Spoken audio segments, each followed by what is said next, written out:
All right, let's kick things off today with a really remarkable story. We're doing a deep dive into long-term habits, personal change, all through the lens of someone who did something pretty extraordinary. Yeah, truly extraordinary. We're talking about Hitomi Horiguchi and her 20 years of daily blogging. 20 years, every single day. Yep, and our mission here is to unpack how that happened.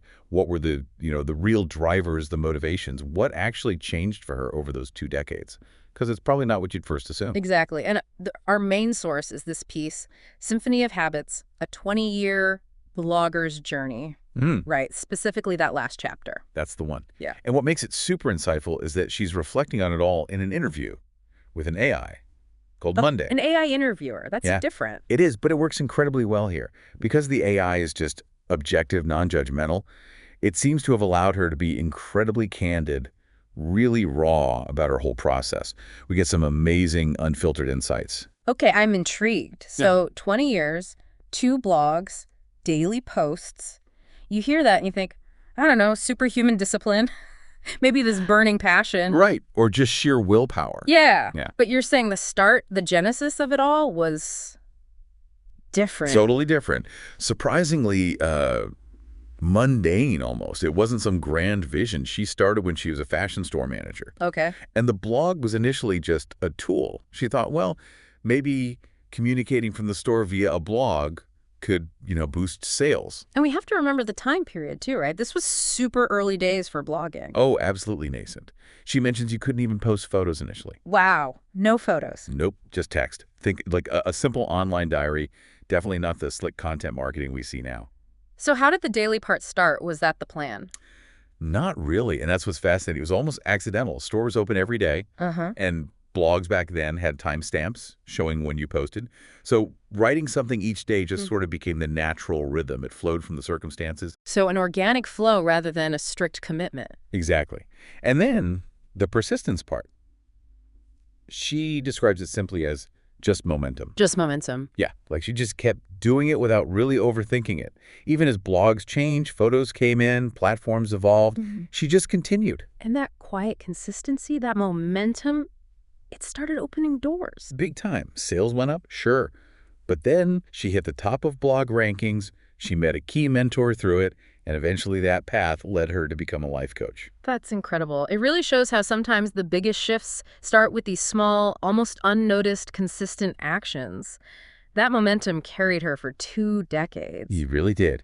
And maybe one of the most striking things she talks about is burnout, or rather, the lack of it. Oh, yeah. Because 20 years daily, you'd expect some major walls hit. You would? But when the AI asked if writing ever felt hard, if she ever felt like she couldn't keep going, her answer was basically, not really. Seriously. Not really. Yeah, which for anyone who's ever tried to maintain any kind of consistent practice, that's like, wait, what? Okay, all right, so if it wasn't just pure grit, what did keep her going without hitting that wall? What was the secret sauce there? Well, she points to a few key things.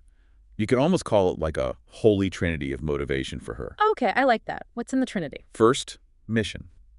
Once she pivoted to being a life coach, she felt this really clear purpose. To spread the word about coaching, to understand it more deeply herself. That mission fueled the writing. Right, that makes sense. Purpose is huge. What else? Second, just plain old habit. It got so ingrained that she says topics felt like they just came to her.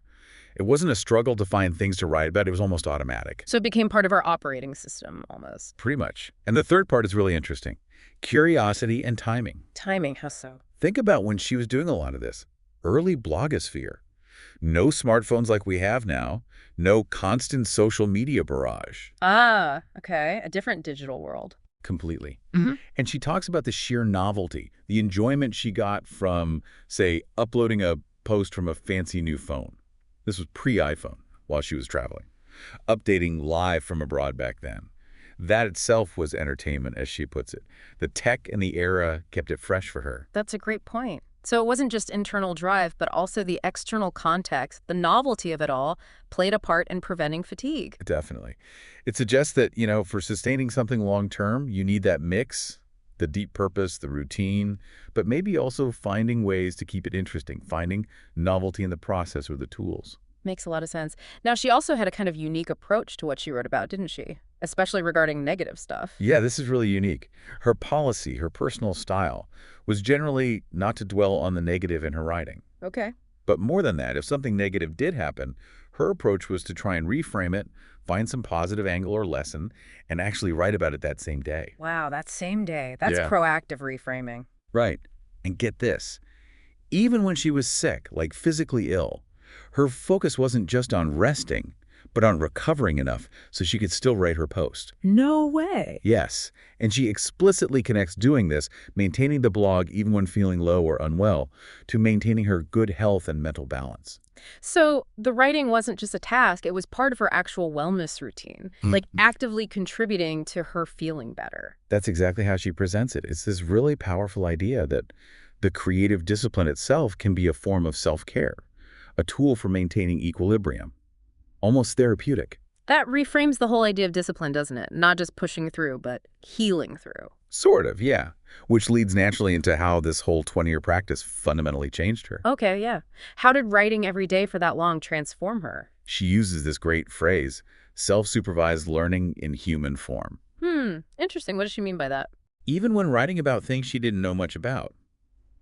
Initially, she mentions art, music, film, the very act of trying to articulate her thoughts, putting thoughts into words, he says, actually refined my sensibility. So the output created the understanding in a way. Exactly. It's like she was learning and deepening her perception through the act of writing itself. Externalizing it helped internalize it more deeply. That's powerful. And didn't she connect this to empathy somehow? Yes, absolutely. Yeah. This connects to probably her most profound takeaway. She quotes or evokes The Little Prince, saying, "What is essential is invisible to the eye." Right.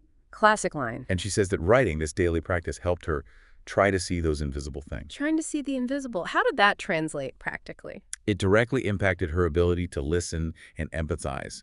She admits she used to struggle with imagining what others were thinking or feeling. Okay. But experiencing things, like art, and then combining that with the process of writing about it, trying to capture those invisible essences, it allowed her to feel and share emotions more deeply. And that had an effect on others. Apparently so. She found that as she could feel and share more deeply through her writing, it moved others more. Her core observational nature didn't disappear, but she definitely developed a much stronger capacity for empathy. So the consistent creative act literally rewired her emotional intelligence. That's a great way to put it. It's a pretty stunning testament to what a long-term creative habit can do, way beyond just honing a skill. Okay. So the practice changed her, but what about the reason for the practice? Did her why for blogging stay the same over 20 years? Oh, not at all. It went through a major evolution. How so? Well, remember, it started purely for the company, for sale. Right, the store manager phase. Then it shifted to being more for her customers directly. Then, as she became a coach, it became for her work, supporting her coaching practice. Makes sense, a natural progression. And after... This is the really interesting part. Finally, she says, the reason became. Just because. Just because. Uh-huh. Yeah, that's it. She explicitly says, no need for recognition anymore. It stopped being about external goals or validation. So what did it become then, if not for recognition? She calls it a life ritual, something she does because, quite simply, it keeps me well. She has no intention of stopping. Wow. It became integral to her well-being, like breathing almost. Kind of. And it also took on this new role as a time capsule.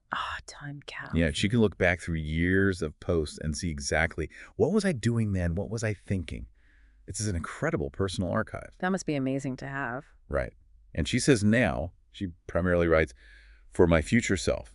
The joy isn't just in the creating anymore, but also in the looking back, the editing, the remembering. So the whole purpose has shifted from outward-facing sales, customers, clients, to entirely inward-facing. Right. Personal well-being, self-reflection, a record for her future self. Exactly. It completely redefines what success or purpose can look like for a long-term creative endeavor. It doesn't have to be about audience numbers or impact anymore. It can be deeply, profoundly personal. So as we kind of wrap this up, it leaves you thinking, doesn't it? We often focus on these huge, ambitious goals. Yeah, the big milestones. But maybe the most transformative journeys come from these incredibly simple, consistent habits. Things done not for the applause or the outcome, but, well, like Hitomi said, just because. Undertaken quietly, persistently. So the thought to leave you with is maybe. What's that quiet stream inside yourself? That little consistent thing you could just start doing, maybe without a grand plan. If you just kept peering into it day after day, what might it start reflecting back to you over time? Yeah. Not just in terms of skill, but maybe in empathy, self-awareness, even just feeling. Wow. Like Hitomi. Something to definitely ponder. What could your just because habit unlock?